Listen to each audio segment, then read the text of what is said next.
ఆయన వెటకారం మామూలుగా ఉండేది కాదు. సీఎం చంద్రబాబు మంత్రి లోకేష్ పేరు ఎత్తితే చాలు జబర్దస్త్కు మించి జోకులు వేస్తూ ఆనందం పొందుతుంటారు. ఆయన ఏ చిన్న ఇష్యూ వచ్చినా పర్సనల్ అటాకింగ్ కు దిగుతారు. తానేం తప్పు చేయను, నిఖార్సైన లీడర్ను అని చెప్పుకునే ఆ నేతకు ఇప్పుడు మైనింగ్ మరకలు అంటుకున్నాయి. ఏకంగా అరెస్ట్ అయి జైలుకు కూడా వెళ్లాల్సి వచ్చింది. కాకాని తర్వాత నెక్స్ట్ టార్గెట్ ఎవరు? కొడాలి నానిని కూడా మూసేస్తారా?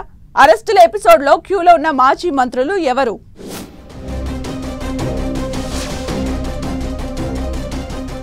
మైనింగ్ కేసులో జైలుకెళ్లిన మాజీ మంత్రి కాకాణి తర్వాత నెక్స్ట్ అరెస్ట్ ఎవరిది? ఇప్పటికే కొడాలి నానికి లుకౌట్ నోటీసులు. ఒకరి తర్వాత ఇంకొకరి వంతు వస్తోంది. వల్లభనేని వంశీ, పోసాని కృష్ణమురళి ఇలా నోరు జారినోళ్లు, నోటికొచ్చినట్లు మాట్లాడినోళ్ల ఎపిసోడ్ ఒక్కొక్కటిగా అయిపోతోంది. ఇప్పుడు నెల్లూరు పెద్దారెడ్డిగా చెప్పుకునే కాకాణి గోవర్ధన్ రెడ్డి ఎపిసోడ్ కూడా స్టార్ట్ అయిందంటున్నారు టీడీపీ నేతలు. మాజీ మంత్రి, వైసీపీ సీనియర్ నేత కాకాణి గోవర్ధన్ రెడ్డిపై 2 నెలల క్రితమే కేసు పెట్టారు పోలీసులు. నెల్లూరు జిల్లా పొదలకూరు మండలం తాటిపర్తిలోని రుస్తుం మైన్స్ నుంచి అక్రమంగా క్వార్ట్ ఖనిజాన్ని తరలించారనే ఆరోపణలతో కాకాణి గోవర్ధన్ రెడ్డిపై కేసు ఫైల్ అయింది. గత వైసీపీ ప్రభుత్వ హయాంలో రుస్తుం మైన్ నుంచి దాదాపు 250 కోట్ల రూపాయల విలువైన క్వార్ట్ను అక్రమంగా తరలించారని అప్పట్లో వివాదం చెలరేగింది. ఈ గని లీజు కాలం ముగిశాక కూడా వైసీపీ నేతలు ఆక్రమించుకుని ఇష్టానుసారంగా మైనింగ్ చేశారని, అంతేకాక రాళ్లను పేల్చేందుకు పెద్ద ఎత్తున పేలుడు పదార్థాలను నిల్వ చేశారని పెద్ద ఇష్యూ అయింది. ఈ ఇష్యూపై కూటమి ప్రభుత్వం వచ్చాక కేసు పెట్టింది. అప్పట్నుంచి కాకాణి తప్పించుకుని తిరుగుతున్నారంటున్నారు టీడీపీ నేతలు. ఎట్టకేలకు ఆయనను కేరళలో అరెస్ట్ చేసి విజయవాడకు తరలించి కోర్టులో హాజరుపరిచి జైలుకు పంపించారు పోలీసులు. ఇక నెక్స్ట్ అరెస్ట్ అయ్యేది మాజీ మంత్రి కొడాలి నానినే అని బలంగా చర్చ జరుగుతోంది. కేసు విచారణకు సహకరించకపోవడంతో పాటు పారిపోతాడు అనే కారణంతో ఇప్పటికే కొడాలి నానిపై లుకౌట్ వారెంట్ జారీ చేశారు. అయితే గత కొంతకాలం నుంచి గుండె సంబంధిత సమస్యతో బాధపడుతున్న కొడాలి నాని ఆరోగ్యం ఇంకా సెట్ కాలేదని, మెరుగైన ట్రీట్మెంట్ కోసం ఆయన అమెరికాకు వెళ్లనున్నట్లు వార్తలు వచ్చాయి. దీంతో కృష్ణా జిల్లా పోలీసులు లుకౌట్ నోటీసులు జారీ చేశారు. అయితే ఇప్పటికే కొడాలి నానిపై పలు కేసులు ఉన్నాయి. అలాగే వైసీపీ ప్రభుత్వం ఉన్నప్పుడు చంద్రబాబు, లోకేష్ పై అసభ్యకరంగా మాట్లాడారు అని ఫైల్ అయ్యాయి.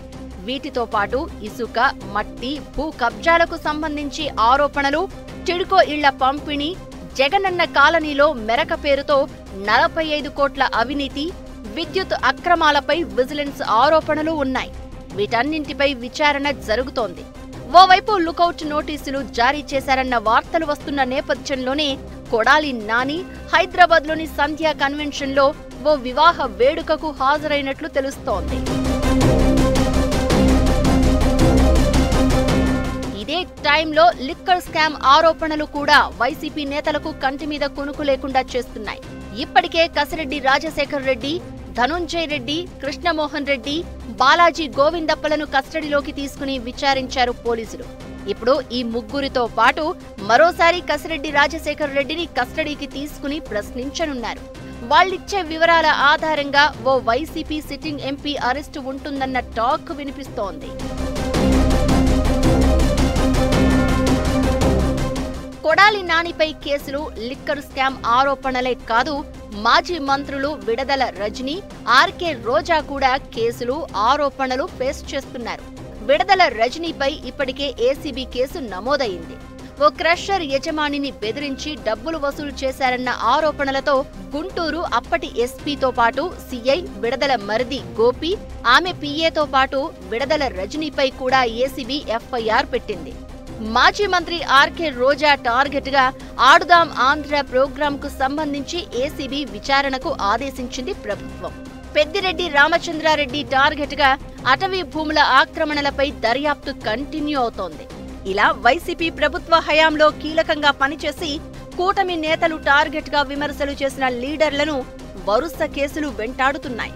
అరెస్టుల ఎపిసోడ్లో నెక్స్ట్ ఎవరి వంతు వస్తుందో చూడాలి మరి.